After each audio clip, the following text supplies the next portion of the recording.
what we're seeing is Elon is kind of bringing everything in-house. Like he's got SpaceX and he's got Starlink and he's got Tesla and he's got Neuralink and he's got Grok and he's got the Boring Company and he's got Tesla Energy. All of these things he's trying to control because he wants control over the output. He wants to minimize operating costs. He wants to maximize efficiency. And so that's what I think is so cool about him bringing the chips in-house, is it's just going to create far more efficiency and control.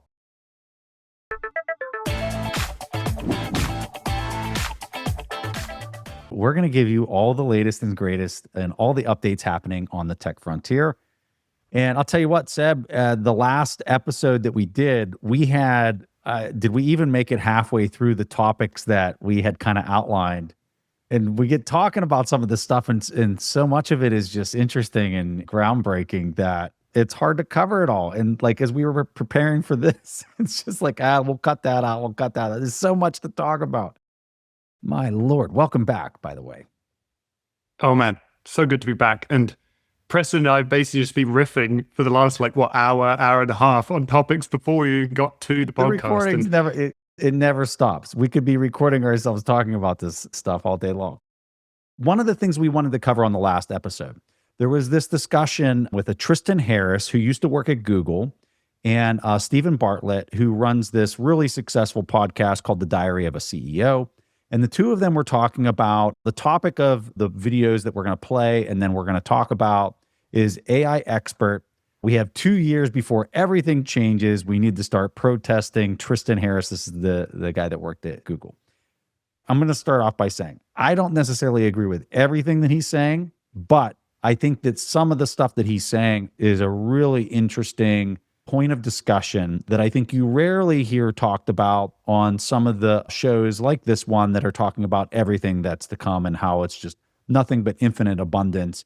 And there's nothing really to ever be worried about because everybody's going to have so much abundance, right?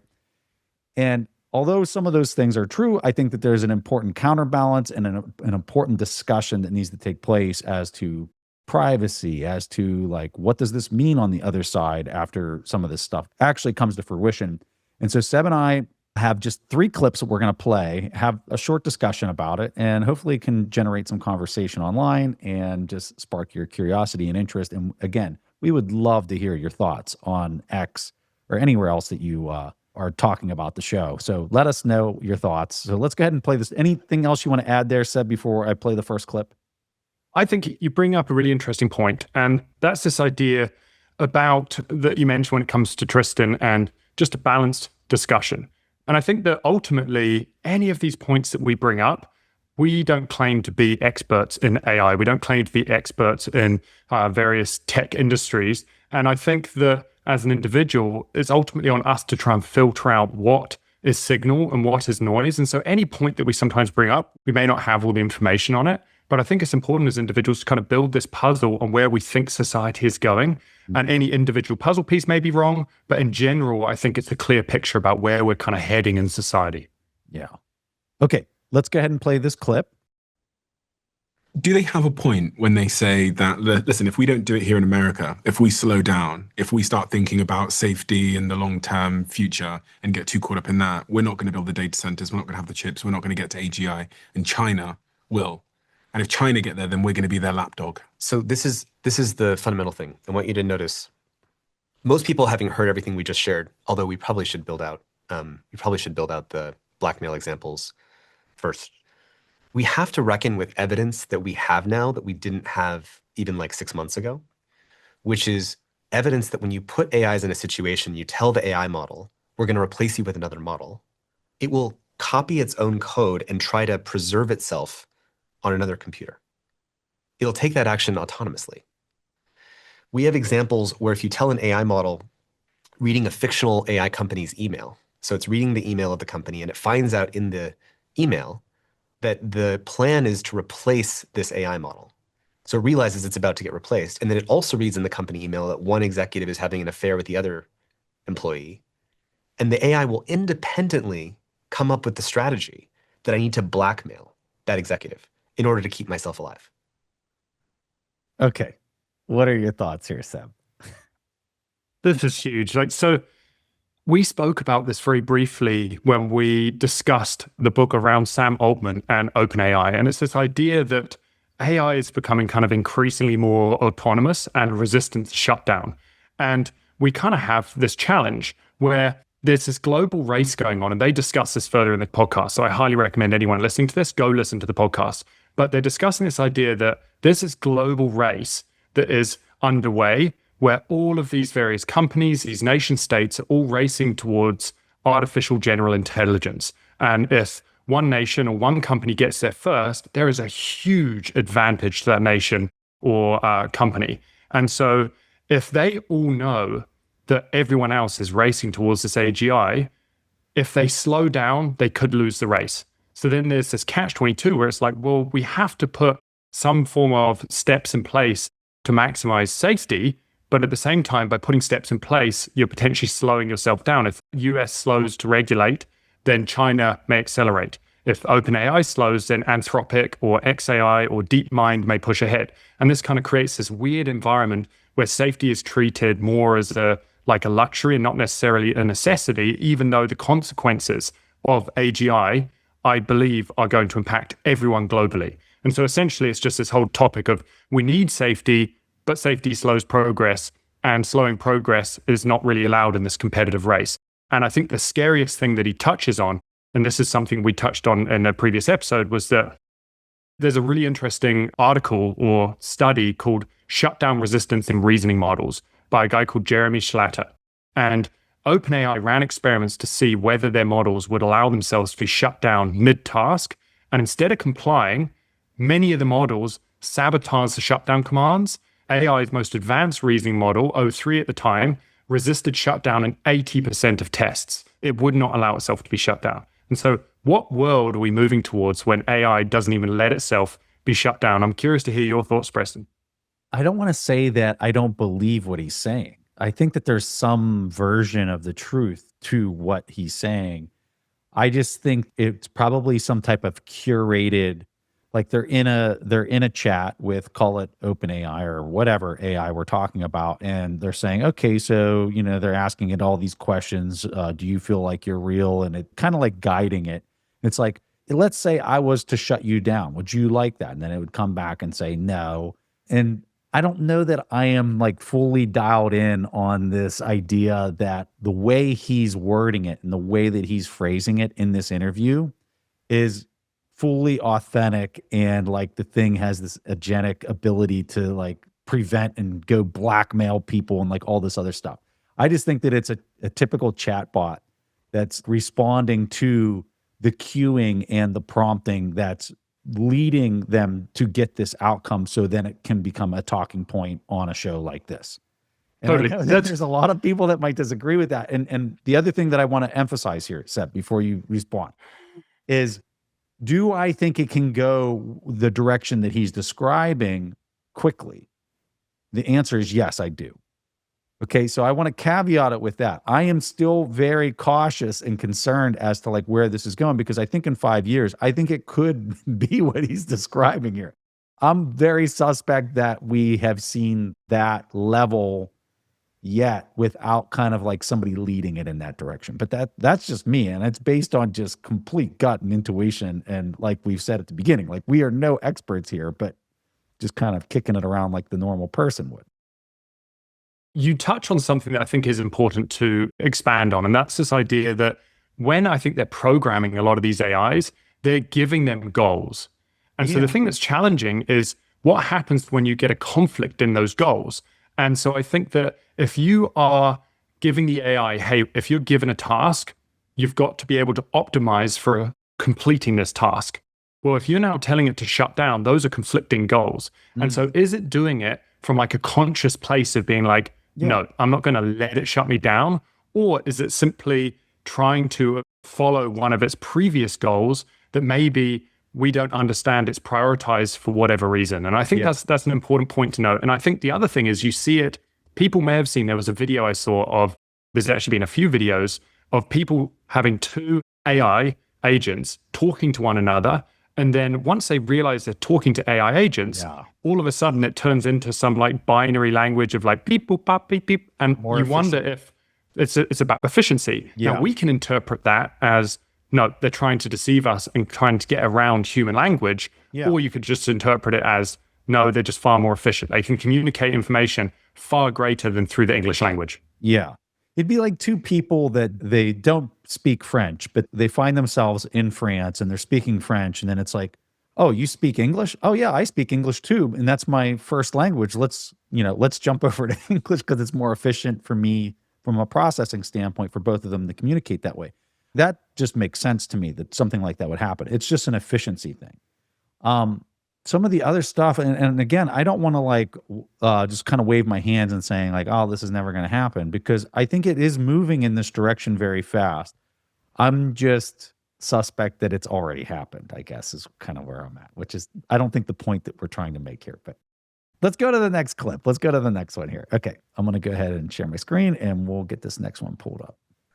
I'm here because I don't want us to make that choice. I mean, I don't want us to wait for that. I don't want us to make that choice either, but did you not think that's how humans operate? It is. So that is the fundamental issue here, is that E.O. Wilson, this Harvard sociobiologist, said the fundamental problem of humanity is we have Paleolithic brains and emotions, we have medieval institutions that operate at a medieval clock rate, and we have godlike technology that's moving at now 21st to 24th century speed when AI self-improves. And we can't depend, our Paleolithic brains need to feel pain now for us to act. What happened with social media is we could have acted if we saw the incentive clearly.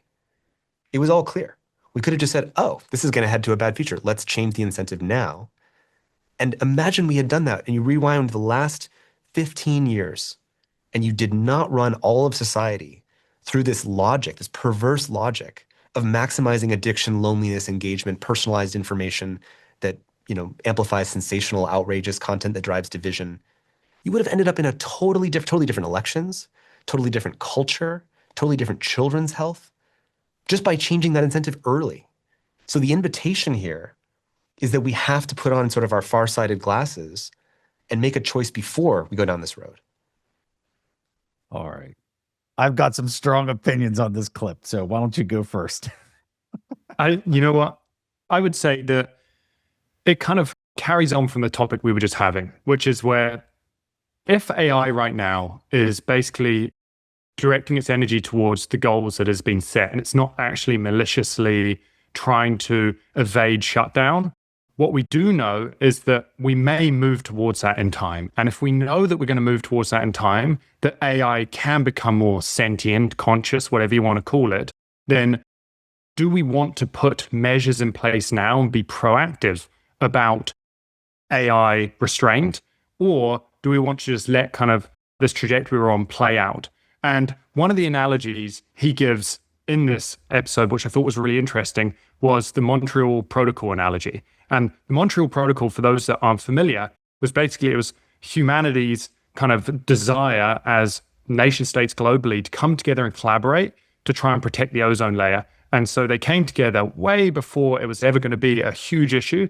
They recognized this kind of shared threat. They coordinated, and then they ended up changing the lens at which we see ozone depleting substances. And we ended up banning a whole bunch of certain chemicals that were exceptionally dangerous to the ozone layer. Now, whether I agree, we've spoken a lot about regulation in the past, whether I agree with regulation or not, that's kind of a different topic. But I think what is important is that if we see ourselves on this trajectory, should we be proactive about it before we get to a point where it is having material impacts on society? Because as we've seen, and as he mentioned, when it comes to like social media, there were a lot of voices standing up against this in the 2010s. And they were saying like this trajectory we're on, where we're seeing a disconnected society, rising rates of mental health, rising rates of substance abuse, all of these other impacts of social media. We've known about it for so long and we haven't pivoted. And now you could argue we've got one of the loneliest societies in history. And of course, it's multifactorial. But could we have prevented some of that if we'd been proactive rather than reactive? So I'm curious to hear your thoughts, Preston. The biggest frustrations I had listening to this interview was it just seemed like a policy, like, hey, if we do this policy and we get the right people in the room together, we have the potential to solve all of this. And maybe that's true. I'm not saying that it can't happen, but I'm looking at it more from a realist standpoint and saying, like, I understand game theory. I understand how much of a competition this is globally and how important it is from every major government that's backing companies and allowing or giving these companies the environment to build these things, how much of a competition that is. And I just think it's extremely naive of human nature itself to think that we could come together as a global unit collectively and come up with policies and ground rules to slow this down. I think it's just absurdly naive. And a lot of the times while he was talking throughout the interview and he's implying that this can happen and that we could do these things to basically slow this down through global cooperation of all government parties and things like that, I'm just sitting there like rolling my eyes and just saying, like, this guy lives in fantasy land. Like, I applaud the interest and the effort, but it's the same as like somebody saying, hey, I'm going to come up with this weather machine that makes sure it never rains here, right? I'm just like, it's fantasy land. So what I do think is a good conversation and something that could happen, is what should we be trying to optimize these things for? Like, you hear Elon out there all the time. He's saying we need it to optimize for truth. It needs to be truth seeking. It needs to be, and he kind of goes through his metrics of like how he's building his because he thinks that that's going to lead to the safest thing. I think those conversations are way more productive and is going to lead to a better competition as to like something that's actually going to benefit the world and benefit society on the other side, as opposed to some very scary thing that's created that's woke or whatever that then does cause harm to humanity because we got the incentives completely wrong as to like what was being built. I guess those are some of I got very frustrated with him just almost slapping the policy sticker on everything as the solution. I was just kind of like, oh my God, give me a break.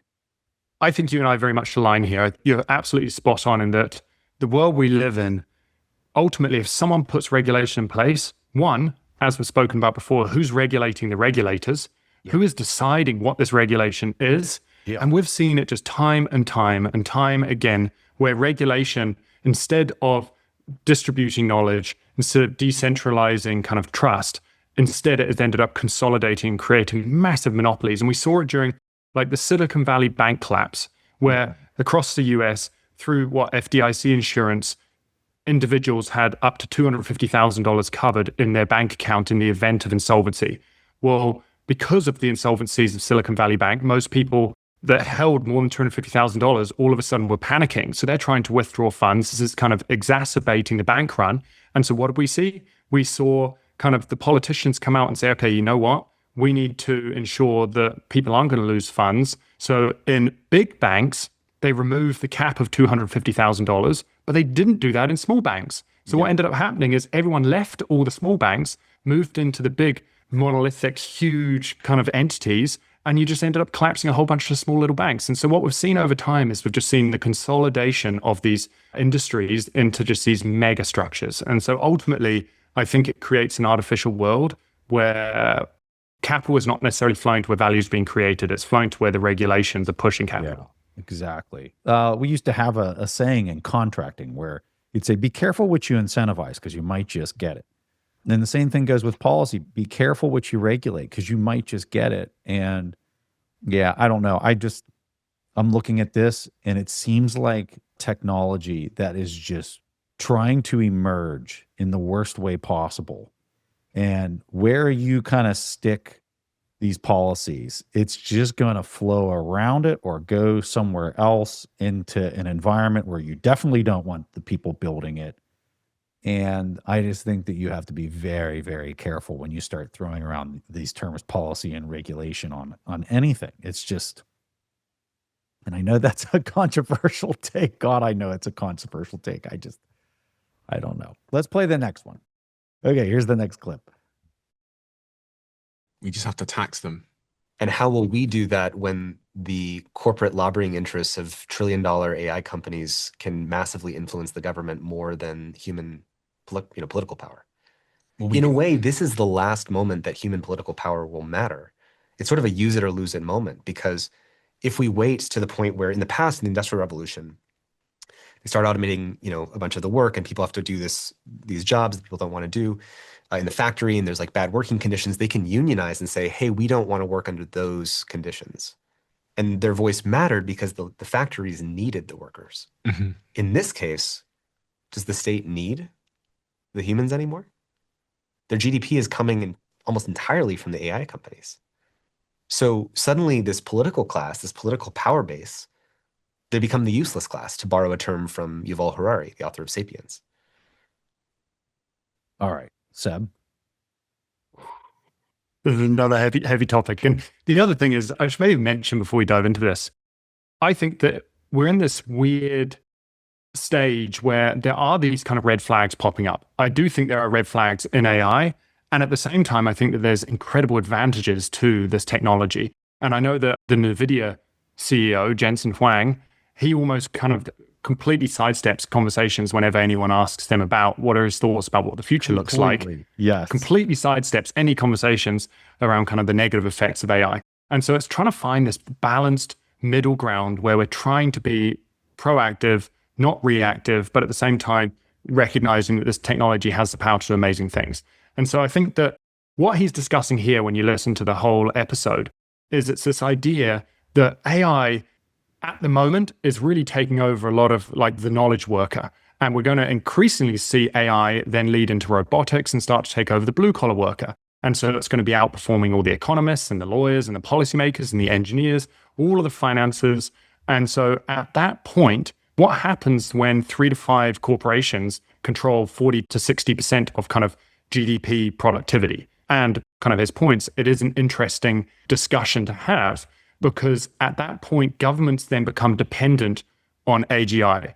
At the moment, nations are already kind of in many ways dependent on energy companies, they're dependent on private telecoms, they're dependent on private cloud infrastructure. But what happens when they're also dependent on effectively the workforce, which is just AGI, is the productivity of the entire nation state? Does that mean that we lead into a world where governments lose policymaking power and regulation and such basically becomes governed by a lot of these entities? So I'm curious to hear your take on this. One of the things that I think is really lost on the tech space, people out of Silicon Valley, is the effect of sound money potentially being the new bedrock and what that means for dealing with bad decision making. So what the world has become accustomed to, especially in banking and finance, but if you're a major player in tech, it applies to you as well, because your access to capital it feels almost limitless. And we're seeing this with Oracle and all these players that are just conjuring up crazy amounts of money because of where they sit in their access to capital markets, Wall Street and everything. But now let's play the tape forward. And I'm just going to use, Tesla or Elon as an example. If we're on a sound money standard, a Bitcoin standard, okay, where no government, the desirable units of the people in the global economy, they don't want dollars anymore because they know that they're just going to get debased and lose value against this thing that can't, which would be Bitcoin, right? So we're in that world. And let's say Elon makes a really bad decision with something with the humanoid robots. Maybe there's a safety thing and nobody wants any of these things near them or around them because of, call it, some situation. I'm just using this as an extreme example to kind of illustrate my point. All of a sudden, the governments can't bail out that company. And let's say it's a strategic company. It's a huge amount of the world's GDP, right? When you're dealing with sound money and sound monetary units, all of a sudden, when you make a bad decision or something bad happens, all of a sudden, you have to start selling assets. You have to start paying the cost for bad decisions. And this is something that, in my humble opinion, over the last, call it 40 years, the world has never had to deal with at least the major players in the game have not had to deal with the consequences of bad decisions. And sound money changes all of that. So if he continues to make really good decisions, well, then the capital of these scarce, desirable units will continue to flow into the hands of these people making great decisions. But the second that they slip up, and make no mistake about it, where we're going, the power and the control of like this capital is flowing into the hands of very few people, like you said. But what's coming with that is ultimate responsibility. And that's what I think they're missing in this conversation, is that effect, which nobody's really kind of realized or seen because of how the fiat system works, I think is going to be drastically different in, call it 10 to 15 years from now. And when that plays out, you're going to see, finally, what you're going to see is creative destruction actually happen again in a free and open market kind of way. And I can just tell from their conversations about GDP and some of the other comments that happen in the interview that this idea of using scarce desirable economic units is not on anybody's radar in Silicon Valley. And more importantly, the consequences of mistakes at a grand scale. Because listen, the bigger this thing grows, these companies grow, the harder they can fall with even the smallest minuscule mistake or slip up. And the thing that's going with this is it's getting bigger and bigger and more complex. So one little mistake is going to topple some of this, and then the creative destruction is going to actually happen. And I don't think we've seen creative destruction for some of these larger companies for a very, look at JP Morgan, look at some of these companies. They are just like growing behemoths that cannot be shut down. And I mean, that's why you and I are such hardcore Bitcoiners, is because I think for the first time that really does bring a counterbalance to reorganize equity and reorganize some of these things in a way that if you make a small mistake, you're going to actually have to pay the price these days, or those days in the future.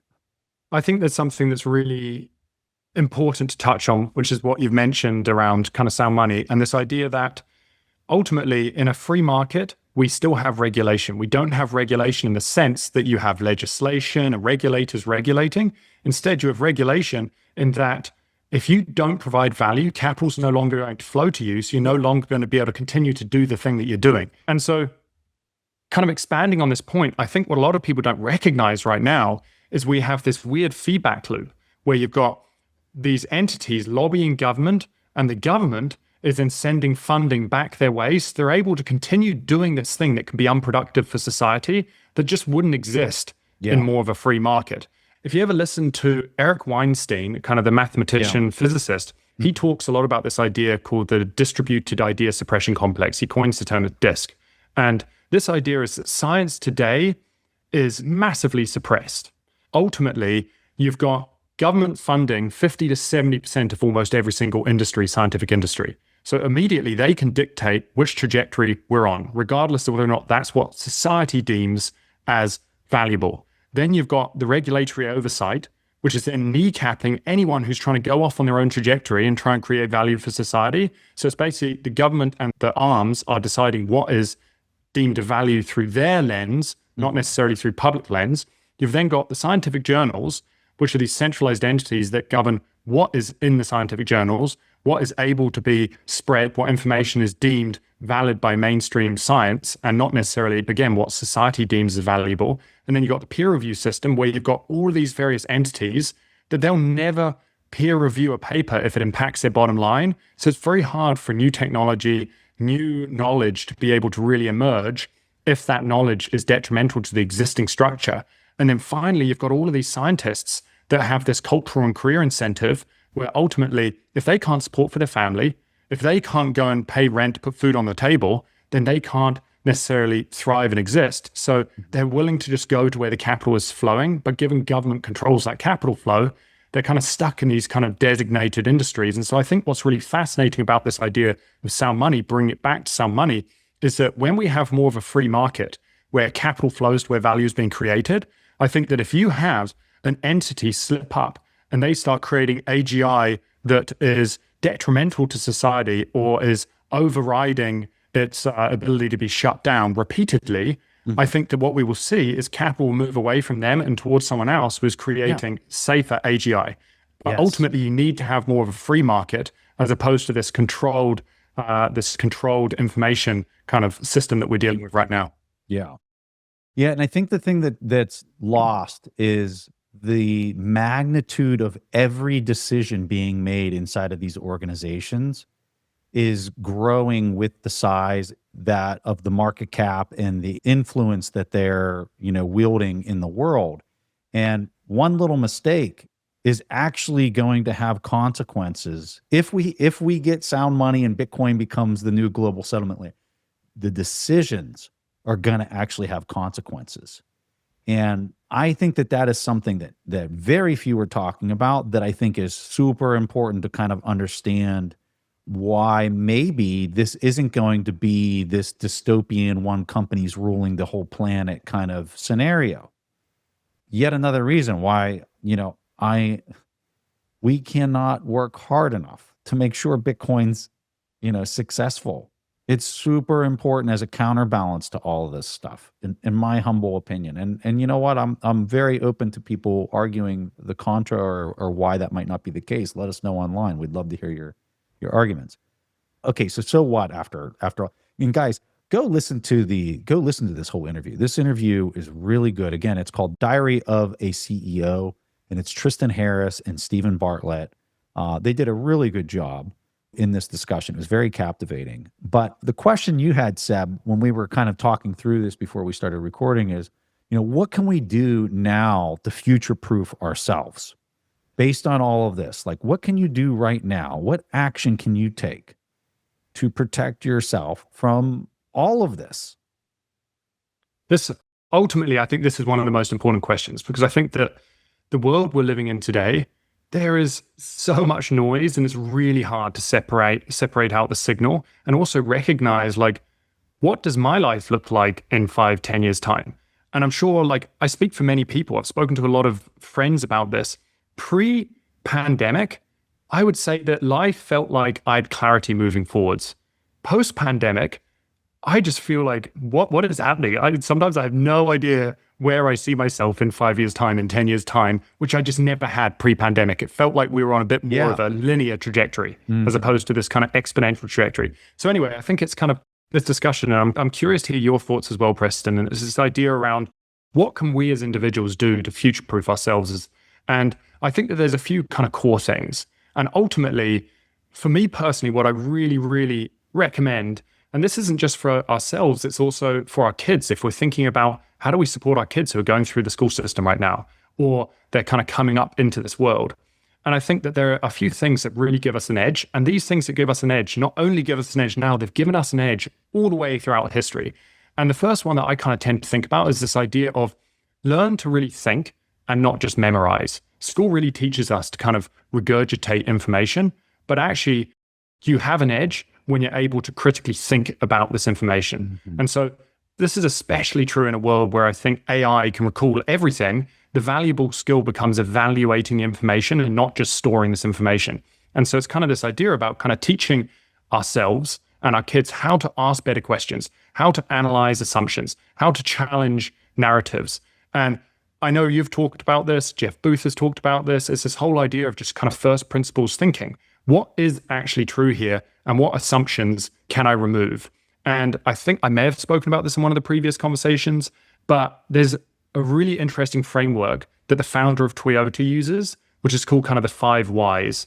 And so whenever anyone in the factory has an issue or he comes up against kind of a hurdle, rather than immediately going to upper management or someone else to try and look for an answer, he wants to train everyone to learn about the 5 whys. And so this idea is how to get to the root of an issue. So the first thing you ask is, why is this thing happening?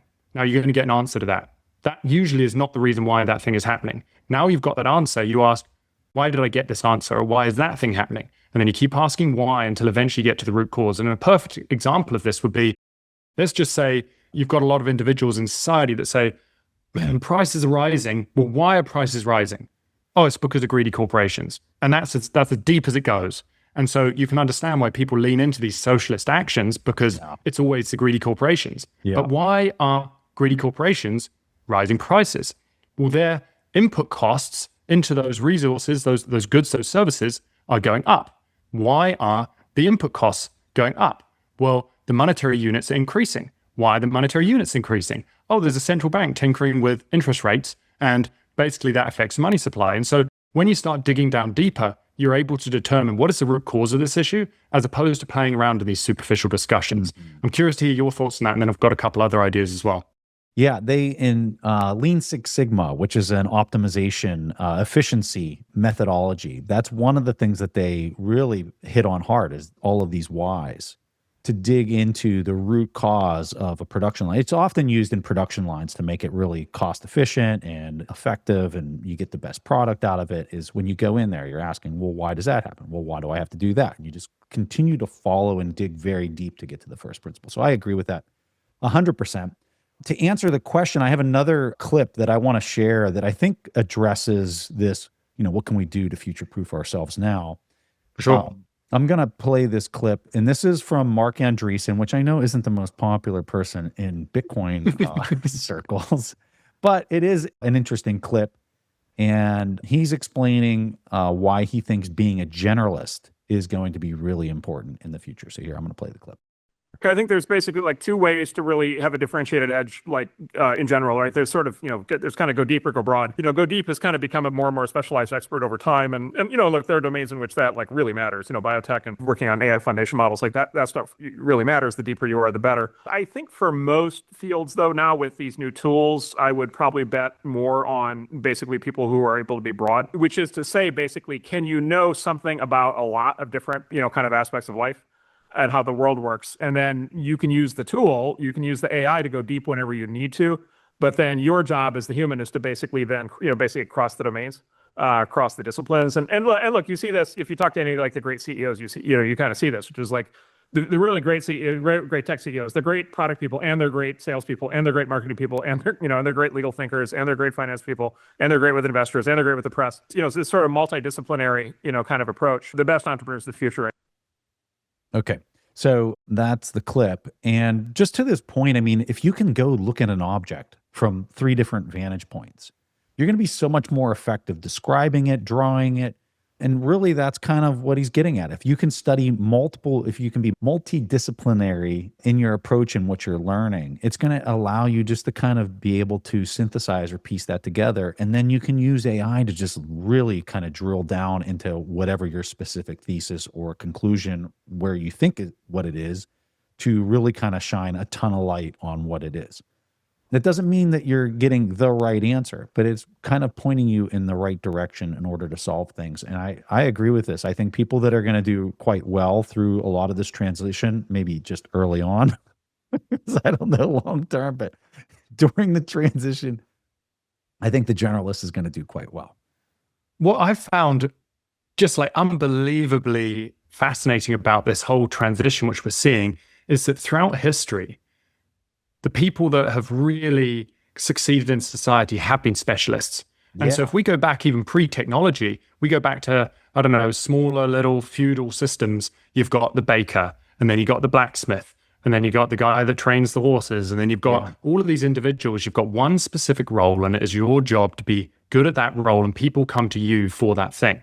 But what has been really interesting is we've seen the rise of technology, is this idea of kind of the multi-potentialite. It's kind of like this individual that has a broad swath of knowledge, and then they rely on the specialists to help implement these ideas that kind of come to them that kind of spread across multiple disciplines. And so I think that this is increasingly where society is heading, is that like, be curious, be creative, figure out this like cross-disciplinary insight and combine fields that AI doesn't naturally merge. I think AI, because it's taking in information, it's giving you outputs from information that's already consumed. If you want to have an edge as an individual, be curious, start reading all these books. And I think that what you and I always have conversations about, and personal conversations, Preston, is this idea that as curious individuals, the more books you read, the more you can build out this puzzle that is the world, and you start to see these connections that other people aren't necessarily seeing. And so I think that the world continues to thrive the more curious people are. And that, I think, is absolutely, absolutely important. And I think that kind of building on this idea, I think that kind of the next thing that I always tend to recommend, and this is something that I've noticed has had a huge difference in my life, is this idea of kind of training your attention. Because I think in a world where technology is advancing so quickly, and we've got social media, we've got all of these things vying for our attention, all of these stimulus, I think attention is ultimately one of our most important currencies. And so if algorithms are constantly fighting to kind of capture and hijack your focus, I think those who are able to focus and they're able to guard their attention, focus on things like long form reading, reading books, focus on writing, focus on long form conversations, listen to 2-3 hour podcasts. Don't just listen to a 1-minute clip of something. Craftsmanship, like philosophy, negotiation, leadership. These are all things that are like kind of slow skills that are developed through training your attention, as opposed to getting caught up in the newest things, because it's very hard to compete in a world where you can only direct 20 seconds of your attention. Yeah. I think it's so important to pay attention to the source of like where you're receiving that flow of information as well, because if you just think of it from a filtering standpoint, do I want to go listen to what Elon Musk is focusing on right now, or do I want to go listen to my neighbor Joe Schmo who just has random opinions about whatever? And the answer is really obvious. You want to listen to what the person who's really kind of having a huge impact on the world is looking at, why they're looking at it, what they're trying to do with that. And I think that that's also going to be another thing to kind of, because the next question is, okay, so now like, what do I put my attention on? And I think that that can also be an extremely helpful thing for people to think about as to like, who am I using as my compression source to point my attention at? Let's go ahead and go on to our next topic. So on the last time we chatted, Seb, we were talking about Star Cloud and these data centers in space. And since that conversation, we've had some people throw us some really interesting comments online. And I had an interesting interaction this past weekend. But to just kind of kick this off, I'm going to bring up a post from X that you sent over to me. And I'm going to throw it over to you to take this away for the intro. So digging into kind of the Star Cloud, and this is kind of like two topics in one. I'll get to the second topic in a second, but it's this idea that basically this Washington-based Star Cloud launched a satellite with an NVIDIA H100 graphics processing unit in early November. And this chip is 100 times more powerful than any GPU compute that's been sent up into space up until now. And so this Star Cloud satellite is now running and querying responses. And from my understanding, it's the first time we've ever been able to train AI in space. So this is kind of like a huge hurdle. But the thing that it kind of sent me down this rabbit hole is kind of the second point on this. And this was related to a comment that someone made in relation to our previous episode. And it's this idea of how costly is it to even get this material, these satellites, up into space. And so at the moment... And just for context, in the last episode, we were saying that the price to get it up into orbit has to drop 10x. And we were both, at the time, we were just kind of like, I don't know if that's possible or what. And then we had a comment from somebody online that's like, not only is it possible, but the expectation is that it's going to drop 100x and in maybe short order. Sorry to interrupt, Seb. Keep going. No. Yeah, and so we started doing a little bit of digging and we stumbled across this chart. And so maybe bring up the chart, Preston. Okay. Here's the chart. So this little chart here goes all the way back to like 1962. And what it is highlighting is the cost of moving 1 kilo of weight up into space. And we're talking about like hundreds of thousands of dollars to be able to move just a single kilo. And right now, it is currently costing the Falcon Heavy by SpaceX. It's currently costing getting up into low Earth orbit $1,400 per kilo, which already is just like you've dropped it. That's a 99% reduction. And what we're trying to move towards right now, and this is what kind of Elon discusses, is we're trying to move towards this kind of super heavy Starship booster. Is going to drop that to $250 to $600 per kilo. If you start reusing this super heavy Starship booster, it's going to start dropping it to under $100 per kilo. And if you can get 70 flights from the same booster, we're getting down to around $10 per kilo. But anyway, before we jumped on this call, Preston and I were just kind of riffing back and forth about this. And Preston showed me a flag. And this to me, I'm going to pass it over to you because to me, this just blew my mind. Absolutely blew my mind. Stop shit. Well, before I tell this story, so just for the listener, if you're not seeing the video here, I have my cursor over the space shuttle. 1981 is when the space shuttle started being used. And the cost to put something into orbit was, or cost per launch with the payload was $65,400 per kilogram to put something into space. So All right, here's the story. So Seb and I were talking before we were recording this, like, oh yeah, I've got this, on my bookcase back here. I was like, I got a flag back here that was flown into space. It was given to me whenever I was a cadet at West Point. And he goes, no way. And I said, yeah. And I got it down. And he's like, oh my God, you got to share this on the show. And I've never talked about this in over a decade of podcasting, but when was it? Going into my senior year, I did an internship at NASA. I got the opportunity to work right in the astronaut office, which was really neat. I was just surrounded by all the NASA astronauts at Johnson Space Center. And this is what they gave me whenever I left after that summer. And you can see it signed by, and I'm sorry if you're just listening to this, but on the video, I'm showing this document or this little certificate that has all their signatures there.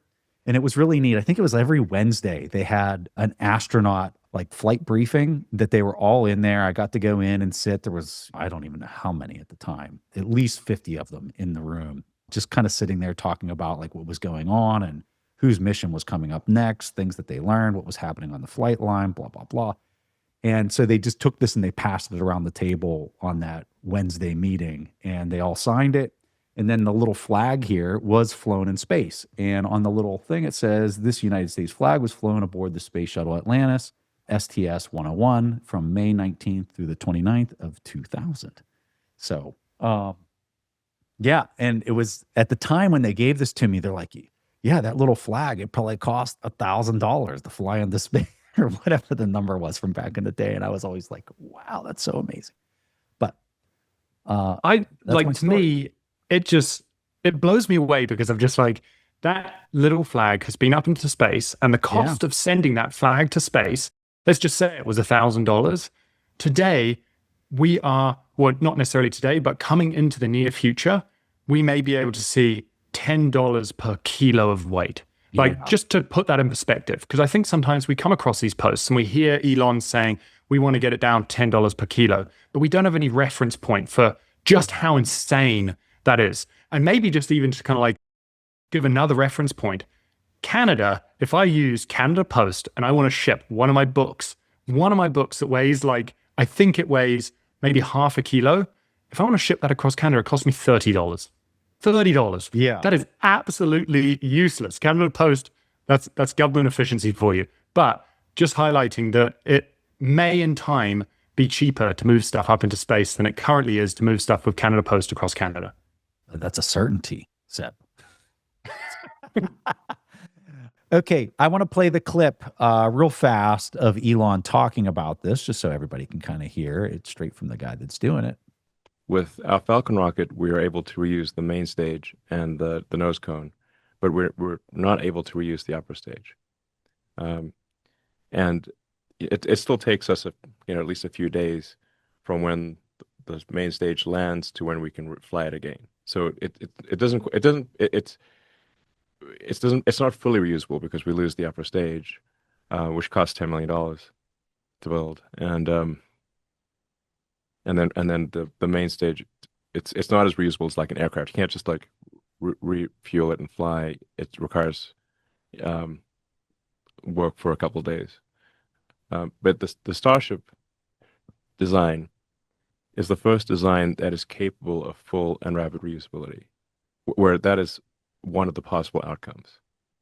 And once you have full and rapid reusability, the cost of access to space drops by a factor of 100. So there it is. Pretty phenomenal. One of the things, and this was just pure serendipity. I was in Baltimore this past week for the Army-Navy football game, and I ran into a good friend, Tim Copra, who's been on the show. We talked about him actually on the last episode. I had no idea I was going to see him at the game. We were able to spend quite a bit of time together, and he's a former NASA astronaut. And of course, I immediately bring some of this stuff up to Tim. And I said, so what is like reality check here? Like, how hard is it going to be to do these data centers in space? And he did not write this off as not being viable by any shape of the imagination. The one thing that he did highlight that he thought was a concern and would maybe be the critical path to it is the cooling concerns and how you're going to be able to manage the thermal cooling of the data centers up there. And he implied that there really wasn't, he hadn't seen something that was a viable roadmap. To this point, I did find a person that was talking about this online, and I'm going to pull up the tweet.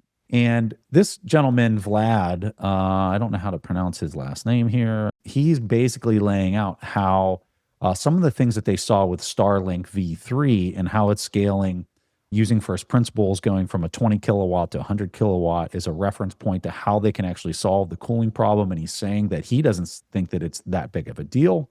I don't really know what his background is, but more importantly, Elon responds to him, and this is how he responded. He says, SpaceX has over 9,000 satellites orbiting Earth right now, which is twice as many as the rest of the world combined.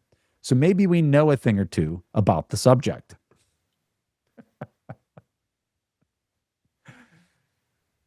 I don't know what to say other than like this guy is truly on a whole different level. I find it all to be crazy fascinating.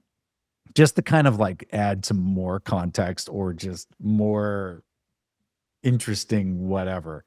So SpaceX, it's been announced that SpaceX is going to IPO maybe by the summer, and that the valuation on the company is going to be around $1.5 trillion.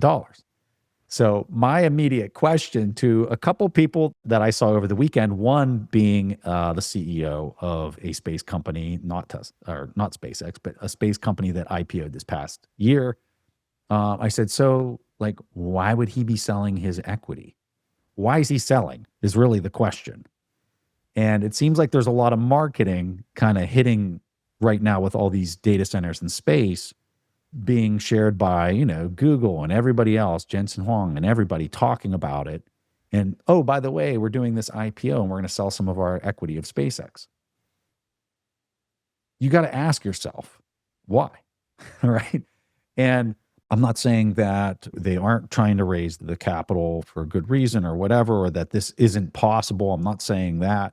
I just find it interesting in that a guy that could go out and raise a whole bunch of money at a very low interest rate, or what I would suspect could be a very low interest rate, is instead selling equity of the business in order to do it. And the question that I did not get a good answer for from anybody is, why is he selling the equity? So, Seb? What I do think is interesting, I don't necessarily know if I've got an intelligent answer to that question, but what I do think interesting is, again, putting it in perspective. I think, from what I understand, Saudi Aramco was the previous largest IPO, and they were 29 billion. And this is going for $1.5 trillion. Yeah, crazy. And that's the second, well, currently the largest IPO ever in history. So we're talking like 45 times. That's insane. But absolutely insane. And so I think that either we've experienced massive hyperinflation, which I don't think that has happened, or this is kind of, again, like a canary in the coal mine as to where is society shifting right now? Where is monetary energy moving towards? And I'm curious to see if it can actually sustain this $1.5 trillion IPO. But I think going back quickly for 1 second, I did a little bit of research into this kind of cooling by this guy, Vlad Saigu, I think his name is. Yeah. And one of the things that I found really interesting is a lot of people are discussing this idea. They're like, oh man, how is it going to be possible to cool stuff in space? There's all of these other input factors that we can't necessarily control. And when I did a little bit of digging, in many ways, it's actually the inverse of Earth. The problem with Earth is that we live in a very unpredictable environment. And so on Earth, you're fighting the ambient temperature that's moving up and down. You've got seasonal changes. You've got humidity. You've got dust. You've got weather. You've got vibrations. You've got seismic activity. You've got grid reliability. In orbit, you can pick your thermal environment and it's going to stay consistent. You can pick your sunshade cycle. You can, with almost 100% confidence, know exactly how much sun you're going to get through any period of time. You can pick your surface temperature. You can pick your radiation angles. And so, if anything, being up in space, I think the hardest part, which we're seeing is changing rapidly, is actually just getting this technology up into space. And then once it's in space, I think that it's a very different environment on Earth because you've got this kind of predictable environment. So we no longer have this problem of kind of cooling in an unpredictable environment. Instead, the whole environment is programmable. I find that really, really fascinating. Yeah. I have it's so funny how over we go and how many topics we had lined up for this discussion. Let's move through some of these really fast because I think they're super interesting. This next one we're going to go through very fast. Chamath, he shared this tweet very recently, and he says, to make the math simple, and we're talking about Waymo versus Tesla, and he's saying to make this math really simple, the car on the left, which is the Tesla, is $25K to build. The car on the right is $150,000 to build. And it's this graphic that shows where the sensor type and the number of sensors that are on each car. And it's just straight up laughable, the difference in what Elon's doing with the Tesla car and its autonomous driving with 8 sensors, and they're all just cameras, versus Waymo with 40 sensors, 6 that are radar, 5 that are LiDAR, and then 29 cameras. And not to mention, it's very ugly. And the point of his post is, from a cost standpoint, like he's just going to annihilate the competition. But where this could get interesting is on the safety front, is if the Waymo goes into the political landscape, and let's say that they can verifiably prove that they're X number times safer. Now you got this interesting dynamic where politically different jurisdictions could say, oh yeah, we don't allow that car in here because it's not safe enough. Look at how this other company's doing it, which is 10 times safer to the residents inside of our, jurisdiction. And I think that that's a really interesting talking point and interesting thing that he's going to have to deal with. And, he might have figured it all out from a math standpoint and something that's safer than a human driver. But I guess you have to also consider, is it safer than what else could be done? And we'll move on to the next topic unless you have any keen insights on that one, Seb, just for the interest of time. It's honestly, the only point that pops up is just when you're looking at Waymo and when you're looking at Tesla, and we discussed this last time, so maybe jump back to the other episode if you're curious more on this kind of topic. But LiDAR is extremely accurate with depth, works well in low light, great for precise navigation, but it's unbelievably expensive. And what Tesla is trying to do is just vision only.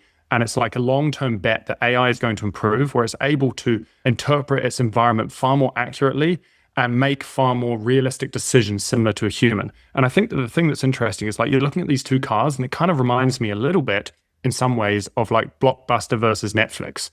And you've got Tesla, Netflix, which is kind of on this path towards meeting the user, advancing society. And then you've got Blockbuster, which when it's being taken over by Netflix, ultimately it's how do we attract people? We need to put candy in the aisles. And I feel like Waymo is just let's just put another red light on the top. Let's just put 3 more little cameras. And so I do think it's interesting, but I have to say that's not coming from an informed place. I don't understand the depth of technology on these Waymo cars. Yeah.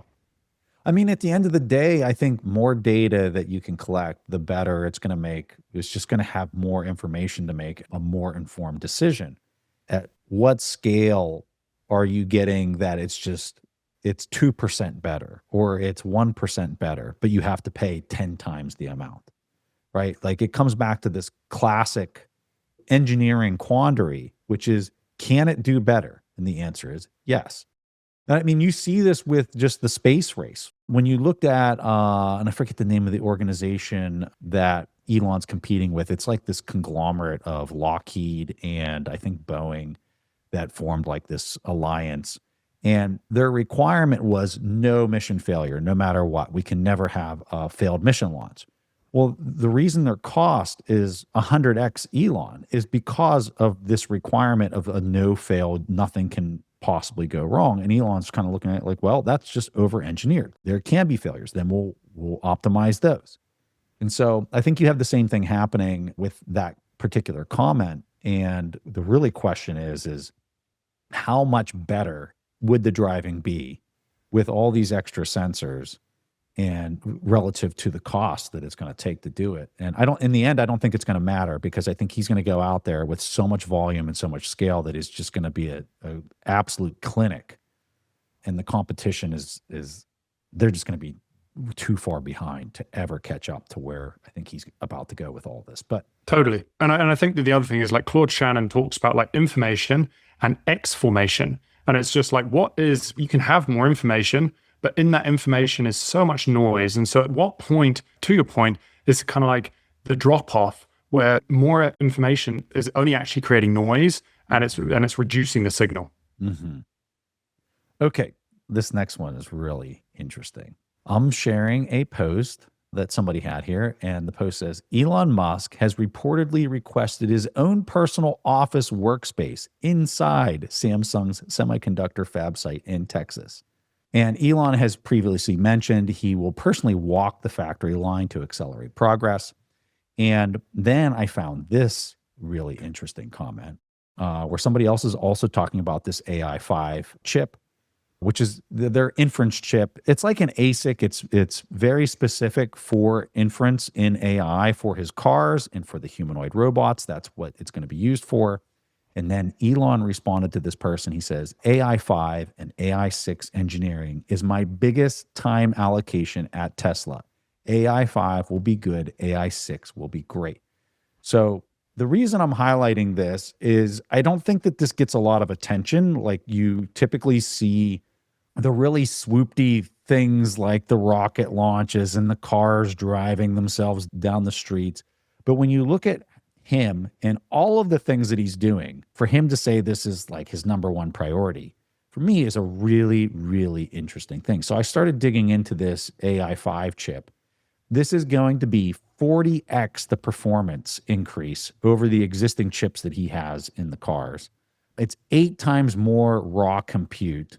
It's 9 times more memory capacity.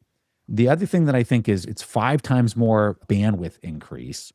And like all of these things, when you look at it, he's putting it in the car and he's putting it in the humanoid robot. And he's saying, and these numbers that I'm quoting you are just for the 5. It's not even the 6, which he's saying is going to be leaps and bounds over the 5. So one other point that I think is interesting is he's not using NVIDIA chips. He's going upstream and doing his own thing and using that in a very specialized, specific way. That how in the world are you going to compete with this? That's my question for anybody dabbling in any of these spaces. How in the world are you going to compete with this? There's kind of 2 points that kind of come to mind around this kind of chip topic. And it's kind of like, one, I think sometimes where we struggle is we were just talking about this information. We can get more and more information. But at the moment, I think AI, autonomy, self-driving, all of these things, they've kind of like hit a wall. And it is not because of the software, it's because the hardware can't process everything fast enough. And so when you've got these chips that are processing at 40 to 80 times faster than what we're using today, that means that they're able to see, if we take like Tesla cars, like other cars, pedestrians, weather, road lines, lights, all of these things, it's able to interpret that information, distill it down and figure out the signal far, far, far quicker than what we can currently do today. And I think kind of the second point that I find even more fascinating is this idea of it's moving a lot of this stuff in-house. Now, from what I understand, digging into it, they're still going to be using third parties like Samsung and TSMC to actually make the chips, but they're no longer relying on NVIDIA for NVIDIA to design these chips. Instead, they're kind of taking on chip architecture and like interconnects, compilers, runtime, neural network inference engines, firmware, training pipeline, all of these things is coming in-house. And so if it's coming in-house, this is where I think that it's really interesting, because an analogy that kind of came to mind is when you think about Apple in comparison to Microsoft or anyone else. Like Apple really started crushing the market when it brought a lot of its chips in-house. Apple's M1 chip delivered twice the performance of the Intel chips at 25% of the power. And Apple's M2 and M3 chips beat Intel and AMD by per watt 3 to 4 times. And so because they control the chip and the operating system and the compiler and the memory, they have so much more of a cohesive design, and they can operate far more efficiently than any of their competitors. And you and I kind of talked about it very briefly before we jumped on, this idea that what we're seeing is Elon is kind of bringing everything in-house. Like he's got SpaceX and he's got Starlink and he's got Tesla and he's got Neuralink and he's got Grok and he's got the Boring Company and he's got Tesla Energy. All of these things he's trying to control because he wants control over the output. He wants to minimize operating costs. He wants to maximize efficiency. And so that's what I think is so cool about him bringing the chips in-house, is it's just going to create far more efficiency and control. I just wonder, and I saw somebody post this online of potentially using the cars. Like, let's say I personally own the Tesla. Let's say that I agree to, while it's charging in my garage at night, that you could be using these inference chips in order to conduct, AI energy consumption tasks, compute tasks for queries, for Grok, call it.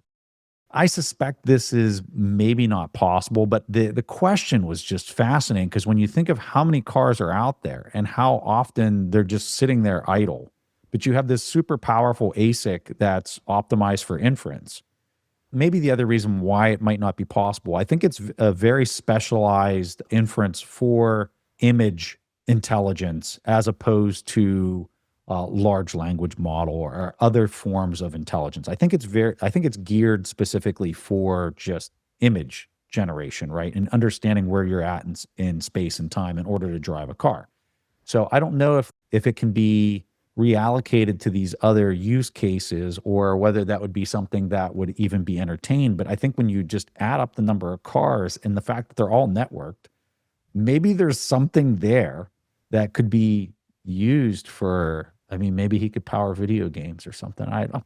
That's fascinating, actually, because Right. you wonder, I think the issue right now would be, let's just say, I don't know, the human brain, from my understanding, I think the brain uses like 30% of our energy requirements. And so our brain consumes a lot of energy. Now, how efficient is a car? If you've got a car turned off, but you've got its chip running while it's parked in the garage, how much is that going to cost to run that chip overnight doing some other task? And then what happens if Elon is like, okay, you know what? It's costing this much to go and build all these data centers, but we've got all of this compute power just sitting idle. We're willing to give you, I don't know, 5 cents per hour that your compute, which then covers your cost of electricity. And so people can then monetize their car, not even from a taxi standpoint, but from just a compute standpoint. Well, what happens when you can start hashing and friggin' mining Bitcoin with your car overnight and you're just generating revenue while you're asleep? I think that's kind of fascinating. Yeah, I think there's something there because it's just a powerful resource that's sitting, for all intents and purposes, would be sitting idle. Geez, man, your imagination is truly the limiting factor with where this is all going. But let's go ahead and wrap there, Seb. Like we've been saying, we can just keep going on and on because this stuff is just endless. I know you and I wanted to kind of talk about how when you look at everything that Elon's doing and how it seems to like all be converging and the foresight that he would have had to kind of piecemeal all these different business entities together to point it all at this pinpoint moment in time where I think the general public is seeing it all converge. I just can't imagine what was in his head 10, 15, 20 years ago in order to bring all of this to this point. But maybe we'll save that for another day. But absolutely. You know what? Like, I think that's a whole topic of discussion in itself, looking at like, how does Elon think? How does he kind of plan this stuff in advance? Like, to your point, like, what was his mind thinking about 10, 20, 30 years ago to be able to kind of think about all of these little nodes that have to come together to be able to be where we are right now? Yeah. I'm just struggling to make sure I pick up the kids from school on time and things like that, right? Like, all right, Seb, give people a handoff to your book or anything else that you want to highlight. Yeah, again, like I really appreciate everyone kind of giving us a listen. And we've had a handful of people kind of reach out and just kind of mention their topics that they're fascinated about. And we've tried to bring them into these discussion points. So if there's anything that you guys are interested about, anything that you want kind of further clarity on or you want us to dig into, feel free to just comment on Twitter or on YouTube. And we definitely scan those comments. But again, like you can find me at SebBunney, BUNNEY.com. That's my website and blog, or you can find me on Twitter. And my book is The Hidden Cost of Money, which touches on kind of subjects adjacent to this, more related to money. But again, I appreciate you having me on, Preston. It's always awesome to chat. Well, guys, I hope you guys are enjoying it as much as Seb and I are, because this is a blast. And hopefully we're rounding up and filtering the high signal things that are happening in tech. And we'll keep doing this, I don't know, at least once a month to just kind of show you guys what's happening in the world and how exciting it all is. So thanks for joining us. And until next time, thanks for listening. I think some of these like AI tutors are going to profoundly change the way kids are able to be curious, because imagine being in a classroom, but essentially having a one-on-one teacher at all times being able to support you. And so if you're getting a question, I don't know, a math question or a physics question or a biology question, and then they're able to phrase it in line with your interests, that is hugely going to increase your ability to learn.